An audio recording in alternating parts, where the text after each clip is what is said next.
While it's important to consider how we impose costs on China to prevent active coercion, we shouldn't confuse ourselves and believe that that's a way to actually resolve the South China Sea disputes. If anything, that's a way to prevent further Chinese aggression or prevent, at the very least, kind of stem the tide of Chinese assertiveness in the South China Sea.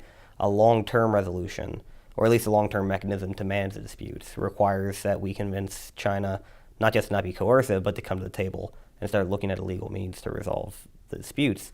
That requires convincing Beijing that the lost opportunity costs here of being seen as kind of a rogue outside the international system outweigh the benefits of mostly nationalism, but also whatever presumed hydrocarbons they think are lying under the Spratlys, which aren't.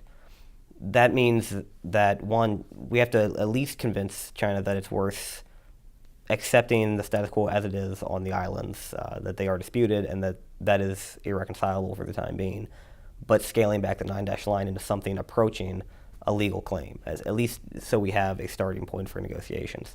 Then we can try coming up with an area that everybody can agree is legally in dispute around the Spratlys and Paracels, set that aside for joint development, and accept that something a stone's throw off the coast of the Philippines or a stone's throw off the coast of Vietnam is not disputed waters.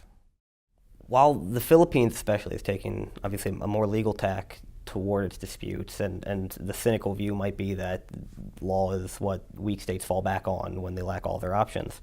It certainly is raising the costs for China of being seen to be too aggressive. I'm not sure that it's probably too early to say whether or not it's going to be effective in preventing further Chinese aggression. What it is doing is shining a spotlight on Chinese actions. And as we've seen, China has had a tendency over the last few years, at least since 2009, to step up aggression, and then when things heat up too much, scale back a little bit. We're in a situation here where it's impossible to prove a negative if the Philippines hadn't brought the case, or if the U.S. hadn't rallied this international consensus around support of the right to go to arbitration. Would China have taken step A or step B? I would argue that, for instance, the Philippines and its 12 Marines would not still be on Second Thomas Shoal if it weren't for the public spotlight on the attempted embargo that China placed on the provision of supplies to those Marines and the U.S. security umbrella behind it. What we're going to see next year really is a watershed moment for this, whether or not the arbitration court that the Philippines is arguing the case before finds jurisdiction. If it does it find merit? And how much does it rule in the Philippines' favor? Because certainly it will not rule in China's favor if it finds jurisdiction.